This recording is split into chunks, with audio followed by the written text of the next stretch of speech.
Should have known it when we found you snoring next to Lupino's corpse. A comedian, huh? The pictures were filled with good old times. Alex and I had a few moments of glory between us.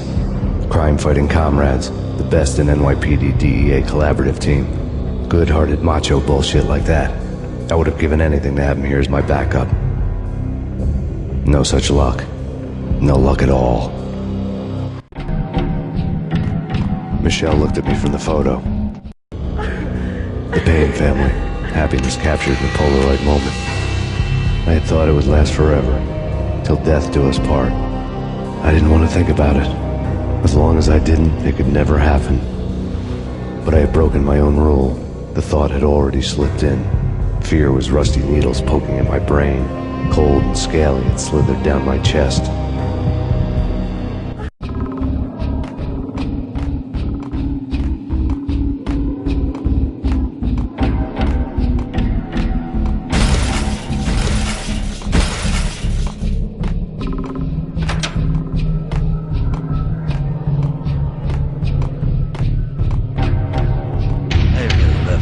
Cartoons.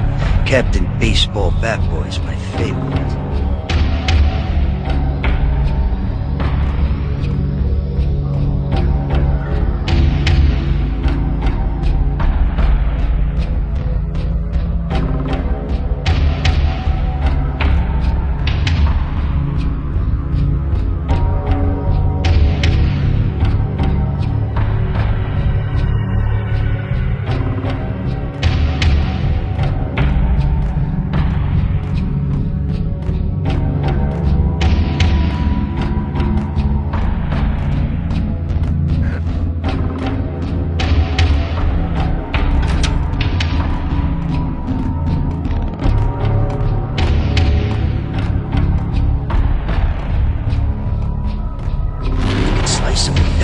Shoot them full of holes, blow them to bits, vaporize them, disintegrate them. No matter what you do, they'll still be back good as... Michelle's diary lay on the table.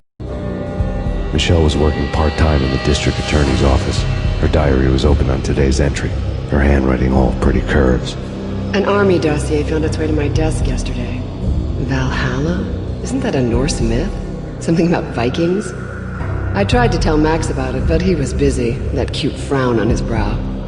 Guess it's nothing, just a mix-up at the courier service. From now on, I would always find time for her. It was a hollow promise. Too little, too late.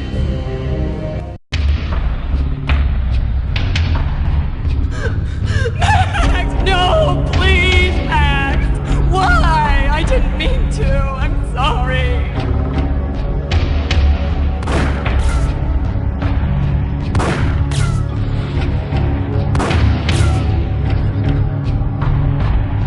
Murderer! You killed her! Nothing like that ever happens in the real world.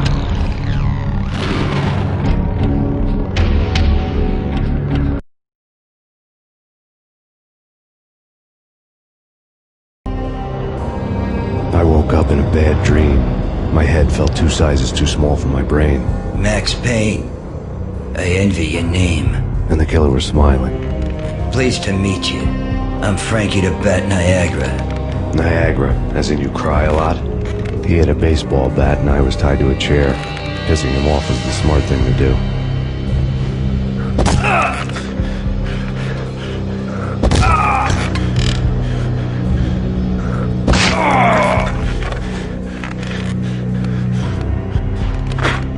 Nothing wrong with a little laugh now and then. Take me, for example. I love to watch cartoons. Cartoon violence is a fascinating thing. Let's take a break. I need to take a leak and maybe grab a cold one at the bar. Don't worry. I'll be back to finish this off. And then, it's checkout time. You play, you pay, you bastard. He swaggered out, and the door clanged shut behind him, locks clicking into place. Everyone makes mistakes. Mine hadn't been to crack jokes about the goon with the bat. He'd have cracked my skull regardless. It hadn't even been to trust a girl with a gun. I had blindly gone after the first bad guy on my hit list when I should have been aiming further up the ladder, at the head of the Punchinello family. I couldn't bring myself to be pissed at Mona. Guess I had a soft spot for her pretty face.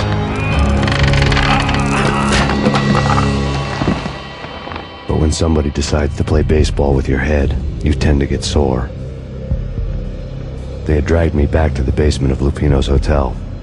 I was beaten, bruised, and blue. I felt like the chair I had broken to get free.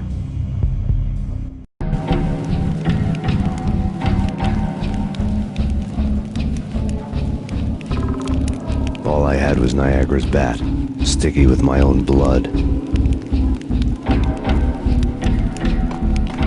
Without a gun, I'd be no match for Frankie's men. I'd have to play hide and seek with them.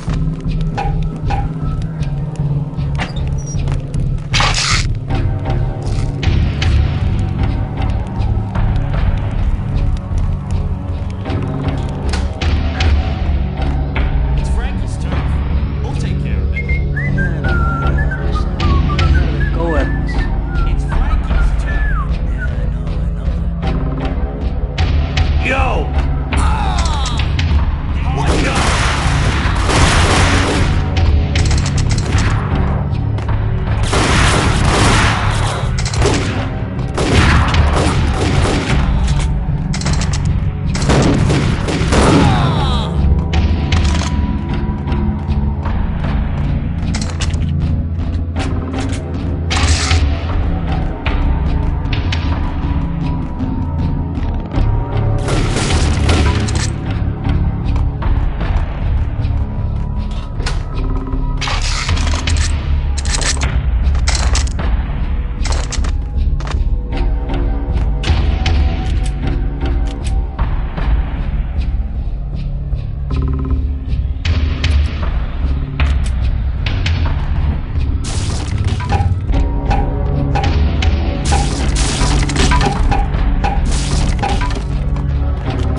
Newspaper caption for a murder scene.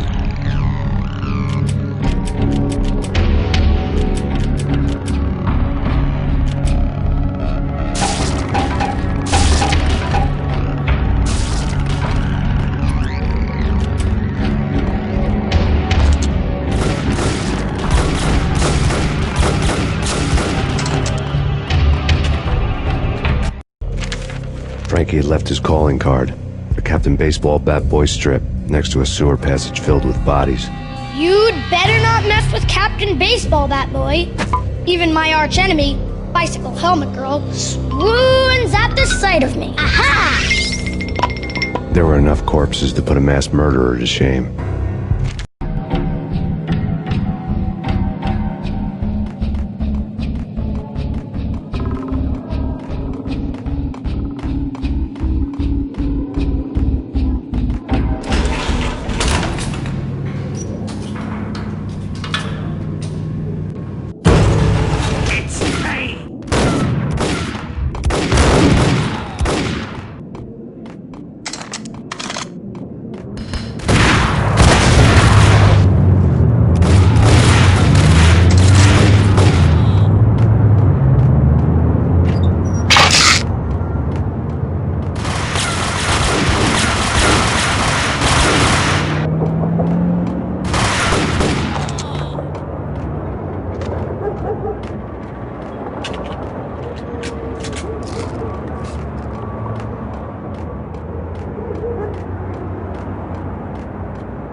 Things were fast going from bad to worse.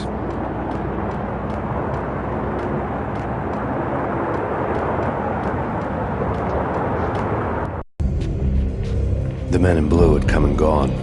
They had decorated the place with chalk outlines and tied it together with yellow tape. The cops who had stayed behind were dead. Frankie, his boys, and I had the place all for ourselves.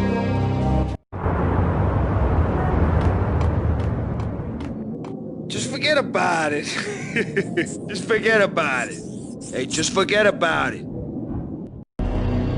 That crazy witch, you should have heard her. She was a real scream when the boys caught her trying to cap the Don. Oh, that's friggin' bad. To the trio? That's even worse than what Frankie's doing to that poor bastard downstairs. She's gonna take a long time to die. The mobster muscle on the phone was talking about Mona. Punchinello's trio were nothing but bad news.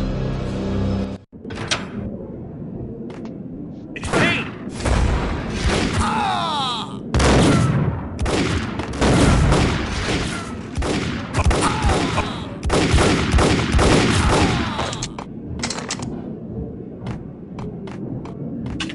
More evidence that Punchinello didn't like me much.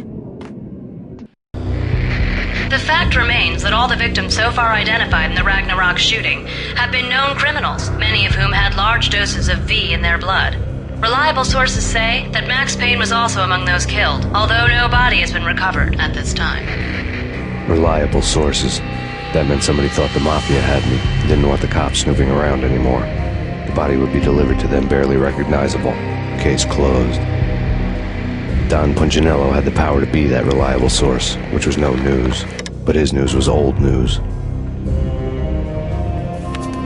Framing me hadn't been enough. Don Punchinello had put a hit on me.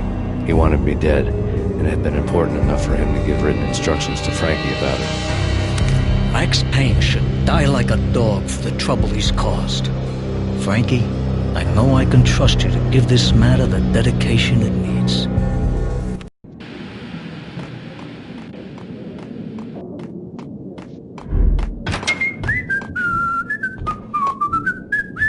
What's it?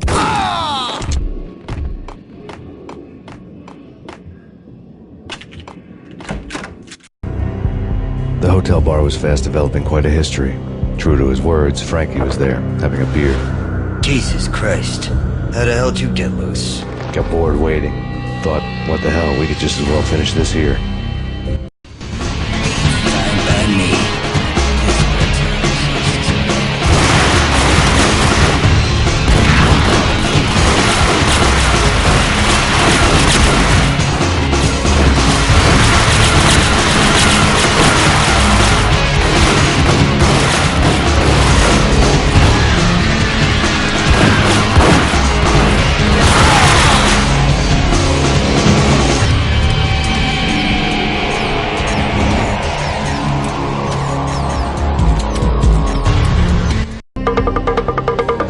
Thank you, you've been a lovely audience.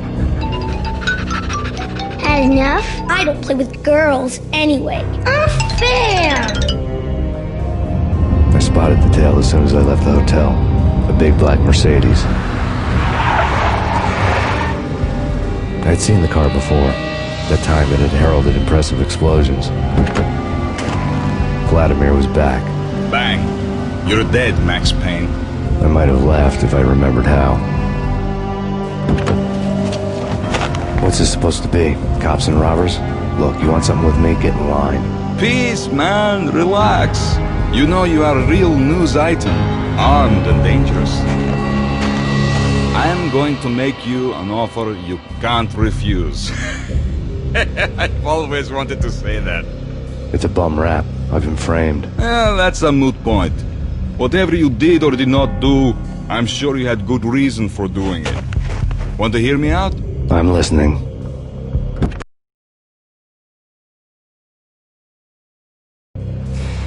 Punchinello messing with V is bad for business all around. But that's not all. There is this guy, Boris Dime, used to pull jobs for me. He's the captain of the cargo ship Charon. Now the bastard turncoat has gone over to the other side, Punchinello's. The ship's loaded with high-res hardware, guns, my business. If Punchinello gets hold of that cargo, he's won and I have lost. And you'll have your work cut out for you. If you want to get to Punchinello, you need heavy-duty persuaders. I am just the man to get them for you. Change the ship back under my flag, maybe pop 2 in the traitor Dime's head while you're at it. You'll get enough guns to start the apocalypse. You in or out? Let's get this show on the road. Vladimir was one of those old-time bad guys with honor and morals, which made him almost one of the good guys. None of us was a saint. The Brooklyn riverfront was a maze of rusty containers, sharp-boned cranes looming up from the snowstorm.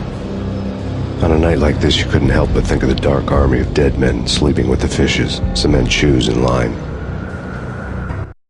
No Minotaur lurked in this labyrinth, but somewhere out there, on the clanking deck of his cargo freighter, the skipper of the Chiron was waiting, like the ferryman in the river Styx.